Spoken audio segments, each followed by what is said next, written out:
이사야서는 구약에서 분량이 66장이니 가장 길기도 하고 그 내용이 아주 파격적이라서 성서학자들 간에 여러 가지 논쟁이 되었던 책입니다. 대표적인 논쟁 중에 하나는 이사야서는 원래 한 권이 아니고 두 권이다.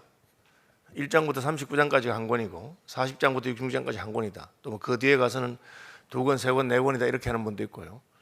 뭐 책이 여러 권으로 해서 전체가 전집일 수도 있는데 그렇게 주장하시는 분들은 1장부터 39장과 40장 이후에 제2 이사야서는 다른 사람이 썼다.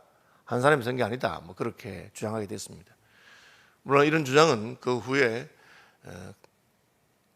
사해사본이라고 하는 그 사본이 발견돼 가지고 이사야서 전권이 처음부터 끝까지 그대로 기록된 장절 구분 없이 기록된 게 발견되어서 지금은 많이 들어간 주장이기도 한데 어쨌든 그런 주장들이 있었습니다. 그 주장들이 있은 이유는 1장에서 39장 내용과 40장에서 66장 내용이 너무 대조되기 때문에 그렇습니다. 그래서 흔히 이사야서가 성경의 요약판이다 그렇게 주장하는 분들은 성경이 66권인데 이사야서도 66장이다.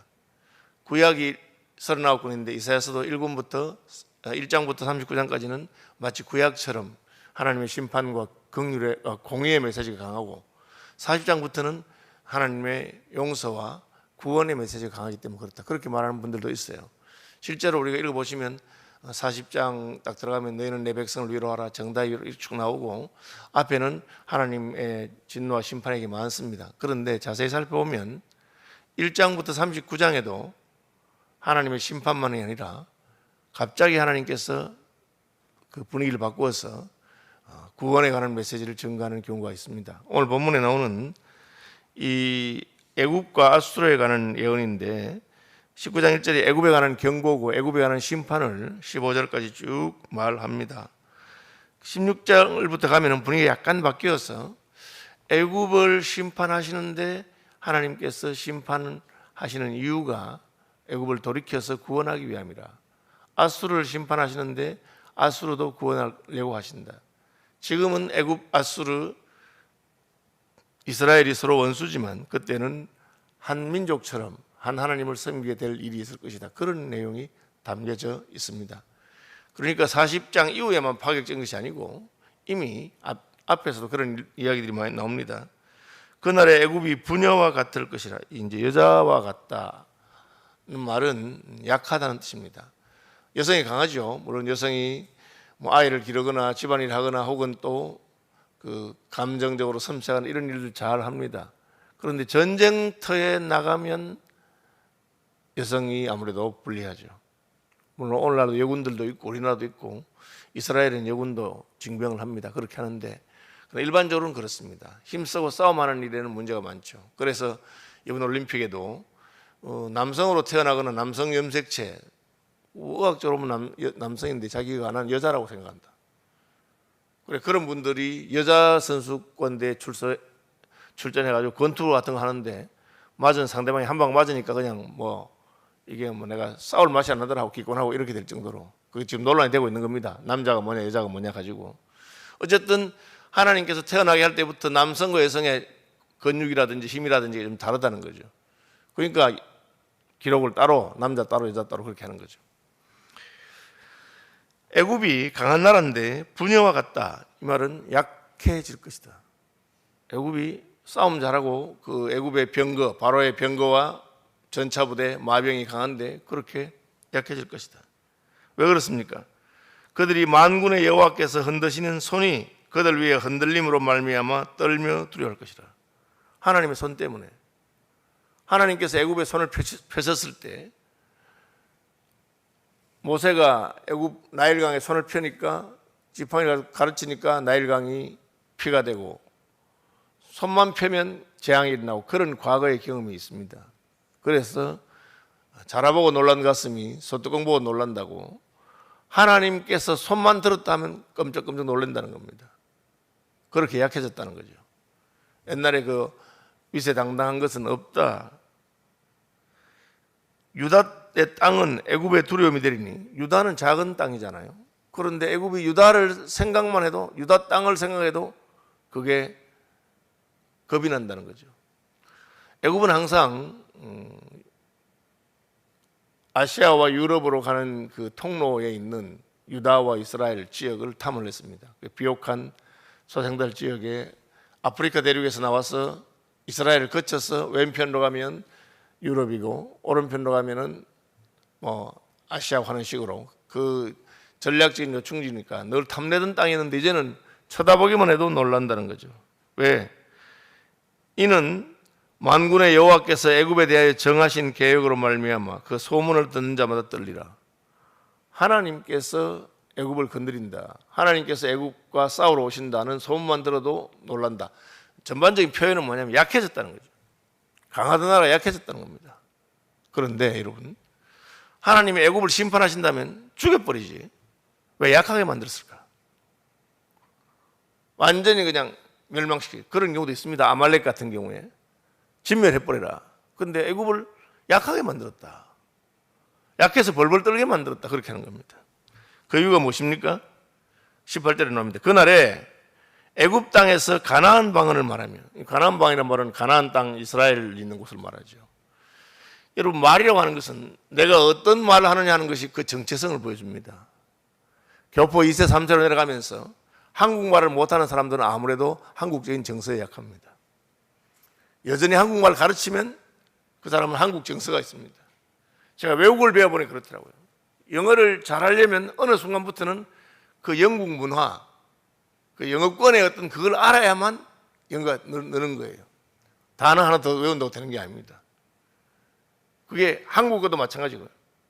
그런데 애굽 사람들은 몰짱하게 보고 약하던 가나안 이스라엘의 방언을 말할 이유가 없는데 그날에 애굽 땅 가운데 가나안 방언을 말하며 만군의 여호와를 가리켜 맹세하는, 이 누구를 가리켜 맹세하느냐? 자신들이 섬기는 신을 가리켜 맹세하는 겁니다. 맹세하는 5 성읍이 있을 것이며, 그러니까 애굽이 뭐 성읍이 많지요. 그런데 그러나 그 중에 그렇게 많지는 않지만 완전히 없는 것도 아닌 애굽 가운데도 5개나 되는 성읍에서 이제는 가나안 방언을 말하게 될 것이다. 그렇게 최근에 한국이 국제적으로 위상이 높아진 걸 어떻게 할 수 있느냐? 외국 사람들이 한국말을 해요. 이번 올림픽에 들어가면 한국말 잘하는 사람들이 많이 생겼어요. 한국말 하니까. 그러니까 얘들이 왜 한국말을 할까? 한국에 대해서 배우고 싶고 무슨 뭐 한국 한류 문화라든지 뭐 그런 관심이 생기니까 한국말 하는 거죠. 제가 이제 유튜브 같은 데 보면 아주 한국말 잘하는 사람이 있어요. 사진 그 얼굴을 안 보면 한국 사람처럼 보일 정도로 잘하는 사람도 있더라고요. 그런데 애굽에 가나안 방언을 말하는 5 성읍이 있고 여호와를 가리켜 맹세하는 5 성읍이 있다. 그 중 하나를 멸망의 성읍이라. 이거는 이제 그 일본 난해주 돼 있는데 난해주에 보시면 태양성읍이라 하리라. 저는 이 난해주의 번역이 맞다고 생각합니다. 이 멸망의 땅이라는 말과 그 태양의 성이라는 말과 멸망의 성이라는 말이 그 단어가 약간 발음도 비슷한데 약간 차이가 나는데 그 그냥 발음은 하레스다, 하하레스 그래 같아요. 그래서 태양의 성읍이라. 이 말은 애굽이 원래 태양신을 섬기던 나라거든요.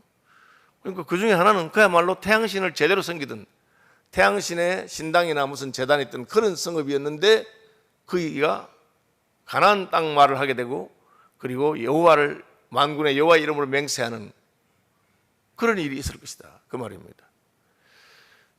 조금 전에 하나님이 애굽이 약해질 것이다. 애굽이 놀랄 것이다. 경기 들린 사람처럼 될 것이다. 그런데 하나님이 죽이신 것이 아니고 약하게 만들고 놀라게 만들었다. 그것은 하나님이 그 일을 통해서 돌이키는 겁니다. 하나님이 우리를 징계하실 때요, 그야말로 심판할 것 같으면 한 방에 죽여버리면 끝입니다. 하룻밤에 18만 5천 명을 죽이기도 하셨습니다. 하나님이 홍수로 온 세상 사람들을 심판하기도 하셨습니다. 그런데 멸망시키지 아니하고 약하게 만들고 놀라게 만들고 그렇게 하는 것은 하나님께서 돌이킬 뜻이 있다는 것이죠.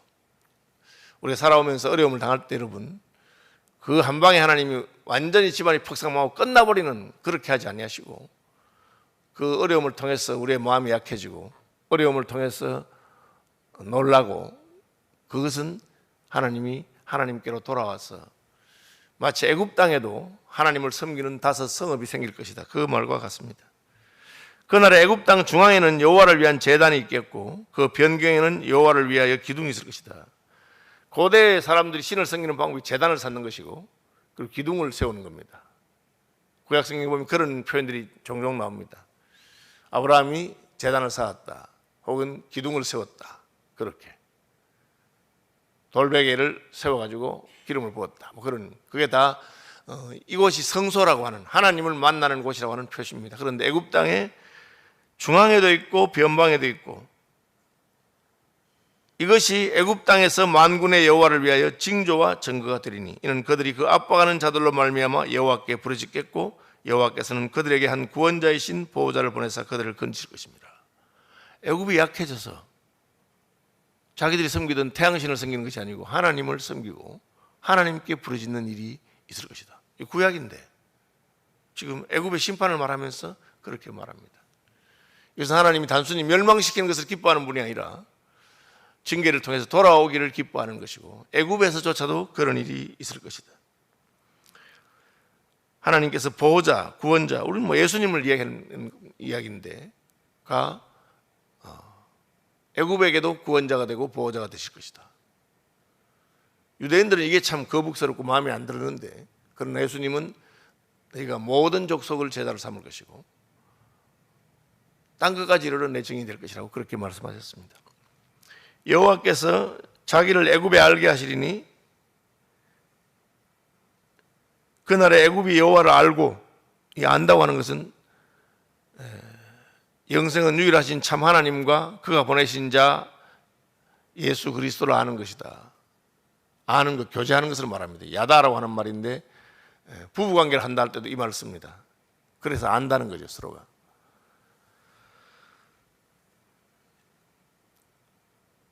여호와를 알고 제물과 예물을 그에게 드리고 경배할 것이요 여호와께 서원하고 그대로 행하리라.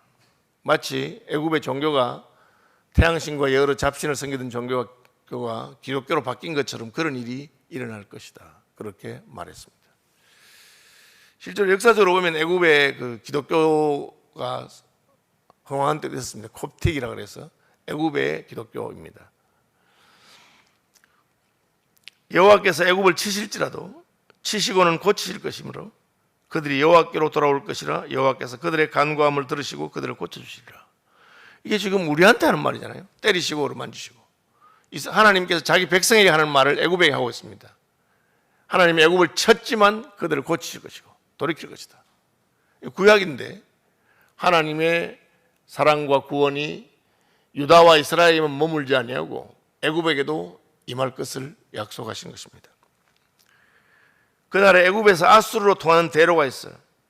애굽하고 아수르는 원수입니다. 이스라엘을 가운데 두고 북동쪽에는 아수르, 남서쪽에는 애굽이 있으면서 서로 그 길을 지나가는데 그 이스라엘이 가운데 있는 거예요. 그래서 애굽은 이스라엘 보고 길 비키라, 우리 가서 아수르를 치겠다. 그렇게 실제로 전쟁도 있었고요. 또 아수르는 이스라엘 잡아먹고 내려가서 이제 애굽까지 공격하겠다. 서로 그렇게 어르렁거리면서 싸우는 두 나라였습니다. 그런데 그 두 나라 사이에 큰 길이 생겼다. 교류가 시작된다는 거죠. 교제가. 애굽 사람은 아수르로 갈 것이며 아수르 사람은 애굽으로 가겠고 애굽 사람이 아수르 사람과 함께 경배하리라. 야, 하나님을 섬기는데 이제 애굽이 하나님을 섬길 뿐 아니라 아수르도 같이 하나님을 섬기게 될 것이다. 이 아수르 오늘날 이란, 이라크 그 지역에 있는 곳입니다. 이란, 이라크 지역에 굉장히 보험이 잘 안 들어가는 곳이죠. 지금도 지금 이란하고 이스라엘하고 전쟁하려고 난리잖아요. 저는 지난번 그 실크로드 포럼 가서 이란에서 온 선교사님 만났습니다. 겉으로는 억압이 심하지만 그 밑으로는 죽기로 돌아오는 사람들이 있다고 그렇게 말해요. 놀라운 일이죠. 이란의 역사에 있어서 그 호메인이라고 하는 아주 과격한 종교 지도자가 나서 그 이슬람 극단주의를 실행했는데 그것 때문에 사람들의 마음이 다 돌아섰답니다. 야, 이건 아니구나. 적어도 이건 아니구나. 그렇게. 아프가니스탄 같은 데도 탈레반이 워낙 강하게 과격한 이슬람을 주장하니까 백성들 마음속에서 이건 아니다. 그런 마음이 있다는 거죠. 그날에 이스라엘이 애굽 및 아수르와 더불어 셋이 세계 중에 복이 되리라. 이 말은 서로 싸우고 다투는 세 나라가 하나님의 섭리로 말미암아 이제 서로 신앙 안에서 한 하나님을 섬기고 하나가 되는 역사가 있을 것이다. 신약에 가면 예수님께서 원수된 것을 무너뜨리셔서 유대인과 이방인이 하나가 될 것이다. 이 구약판의 표현입니다. 이스라엘과 아수르와 애굽이 하나가 될 것이다. 이는 만군의 여호와께서 복주심에 이르시되 내 백성 애굽이여 내 손도전 아수르여 나의 기업 이스라엘이여 복이 있을지어다 하실 것입니다. 어떻게 이런 얼토당토하는 일이 있을 것인가? 이럴 때 우리나라가 대한민국이 일본과 손을 잡고 대한민국이 북조선과 손을 잡고 중국과 러시아와 손을 잡아서 하나가 될 것이다. 그게 가능하겠습니까? 원래 가까이 있는 나라끼리는 서로 다투게 되어 있습니다. 주변 나라끼리 서로 다투게 됩니다. 멀리 있는 나라하고는 친합니다. 그 역사가 보여주는 교훈이죠. 그런데 하나님이 개입하시니까 원수 같은 세월을 수십 년, 수백 년 보냈던 나라들이 서로 손을 잡고 하나가 되는 역사가 있을 것이다. 그날이 오면 좋겠습니다. 한국과 일본이 믿음 안에서 하나가 되고 북한과 러시아와 중국이 하나님의 섭리와 축복 가운데 하나가 되고 그것을 이사야가 예언한 겁니다. 이게 사람이 지어낸 글, 이사야 자기 마음대로 적은 글이면 절대 이런 거 안 적겠죠. 그 원수와 같은 아수르나 애굽에 대해서 뭘 좋은 말을 쓰면 우리가 하나가 된다 그런 말 하겠습니까?